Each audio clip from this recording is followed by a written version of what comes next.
Welcome to episode 4 of this collaboration between the Common Change podcast and the Liminal Space podcast. This is Tristan. This is Rashid. And today we're going to talk about music. Music, yeah. So usually in our podcast, Rashid, you are the music person, and you know music plays quite an important role in how our podcast is shaped. Yep. And sometimes we use it as a moment of reflection, or add a little music. Yeah. In the intros and the outros. In the intros, or to add feeling to ideas and emotions sometimes. Yeah, exactly. And that's usually your work. Yep. And so it's interesting to ask you about what are your views on music? What do you think music is for?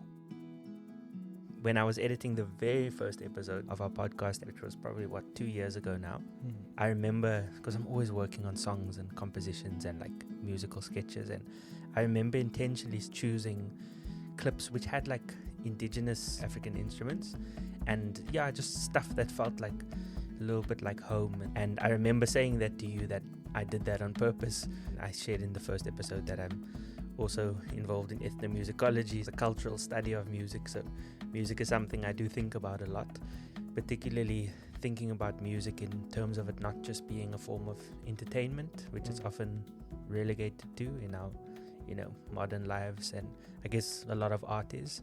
But as our guest shares in this episode, thinking of music and art, you could probably extend it, poetry and other things, but that it can be something that can lead us and guide us to resist dehumanizing systems which isolate and marginalize us.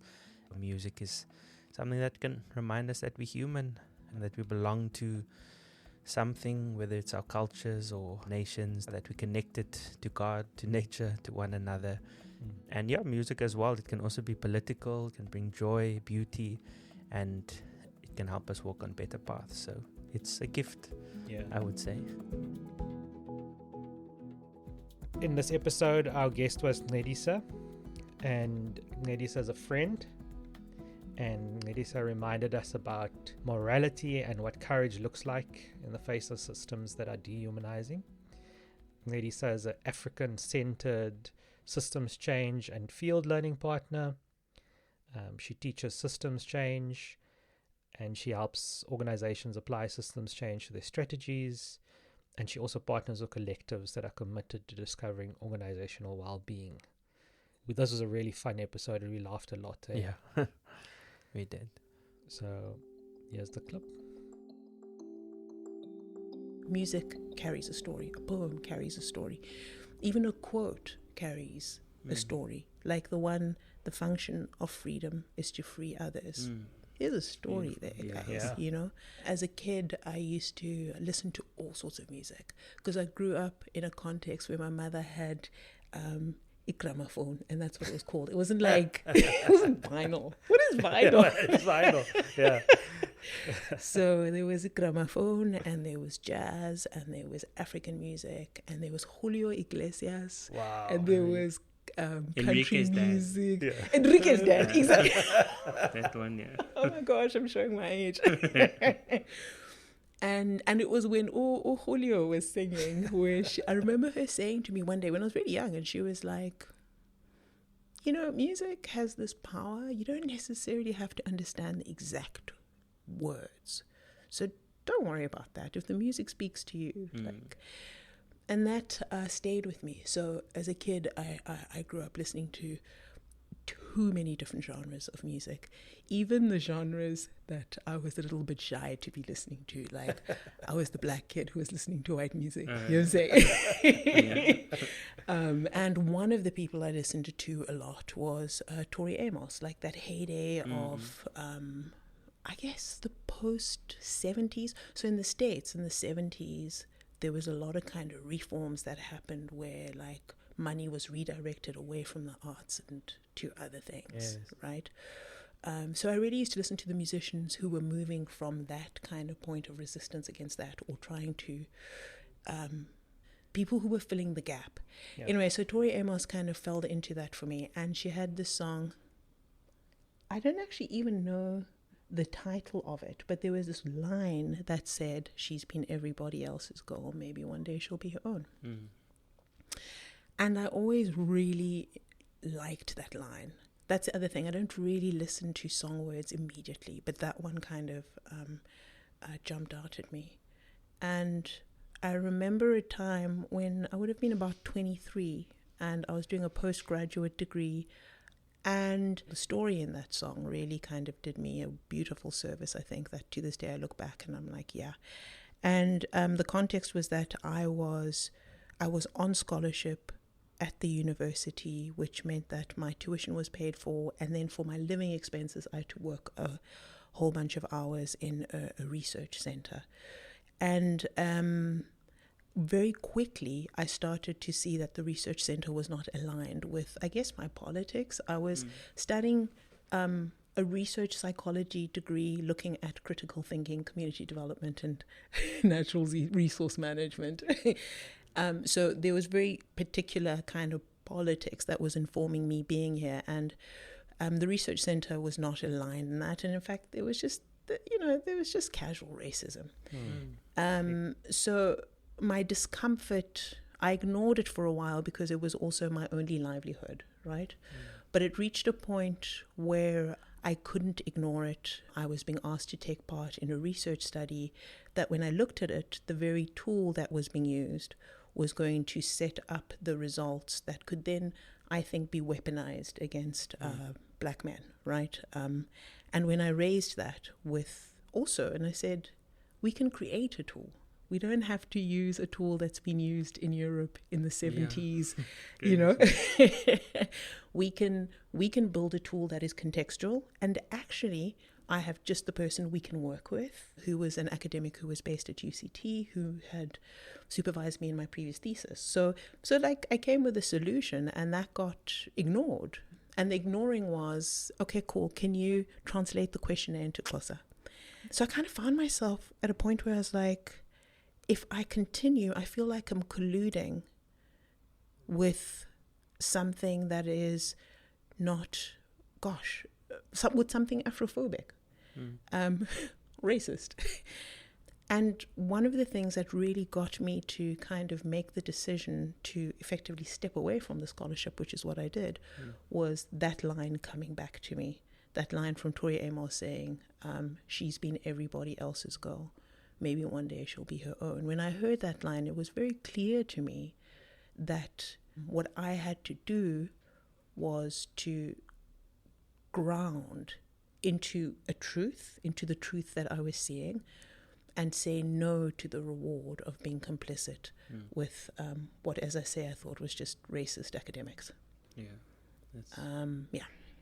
That's profound. I mean, look, I'm profound. I'm just thinking about how right now there are people facing that kind of ethical dilemma. I think we face that dilemma almost so regularly. You know, I was going to say almost every day, but we face it really, really regularly. And I think to a certain extent, we sometimes desensitize ourselves so that we can show up for life and work and all of that type of stuff. But what I love about music and the stories and the narratives that are there is that they are there to remind us, so that when it is that moment where it's like, okay, actually, I cannot collude with this, we can connect in with the courage and the truth to kind of do what is in service to, a more forgiving, loving, humanizing way.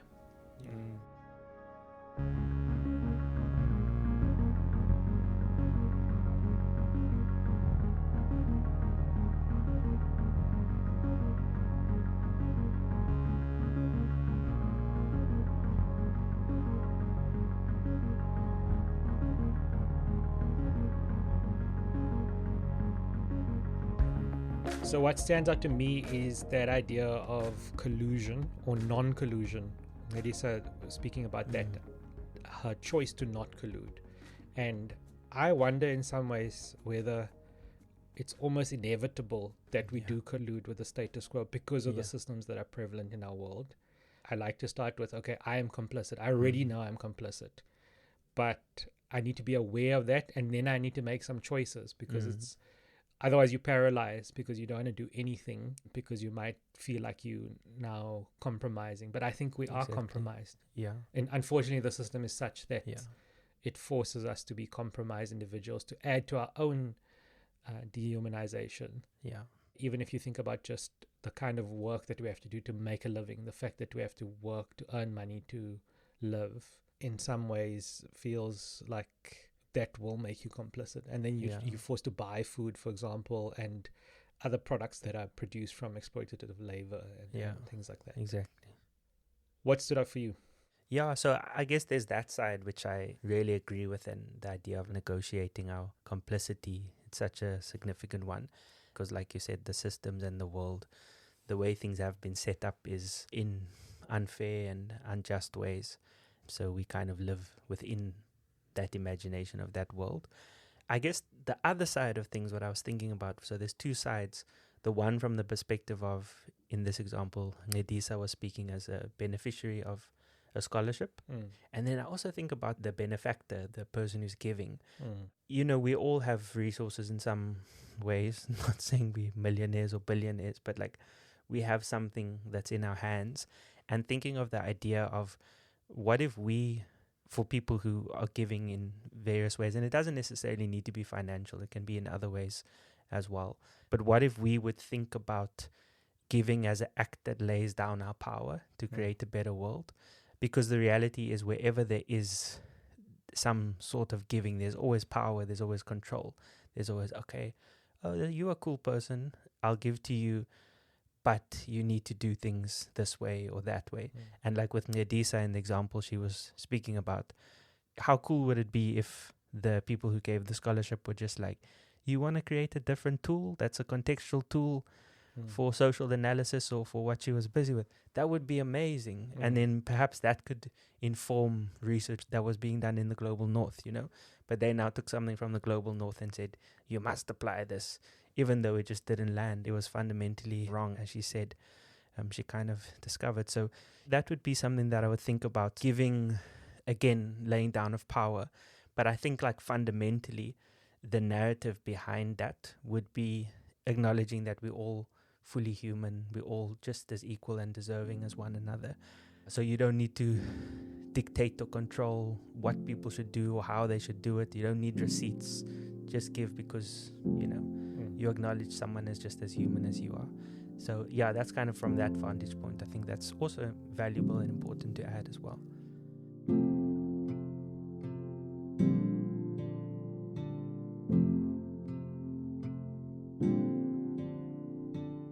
To end the episode, we have a couple of questions which I guess you could frame at least most of these questions from the perspective of, in this example, a benefactor or a beneficiary of something. The first one was, where are gaps in your own life to practice non-collusion within the current economic status quo?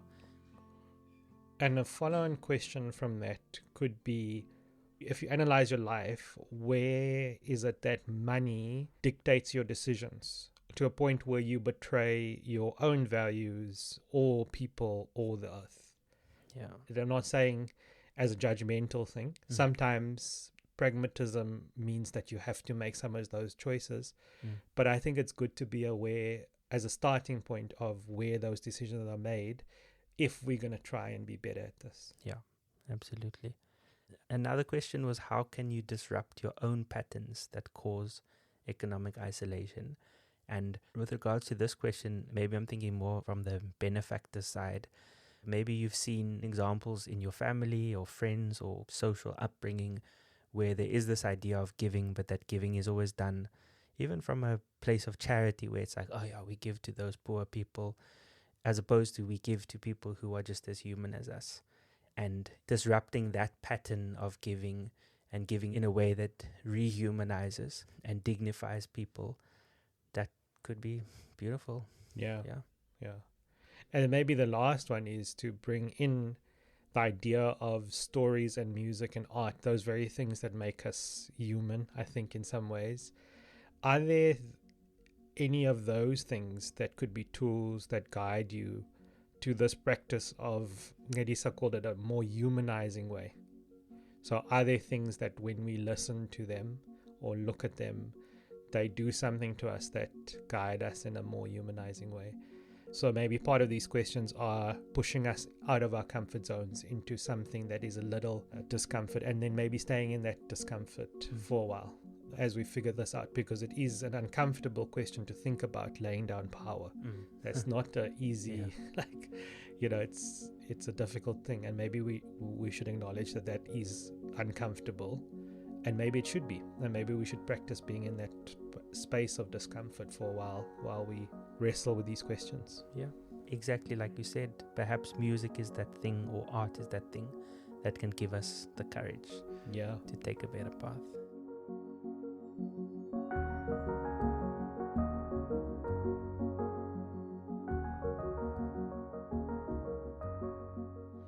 Maybe a quote to end the episode on, which is popularized by Banksy, which is, art should comfort the disturbed and disturb the comfortable.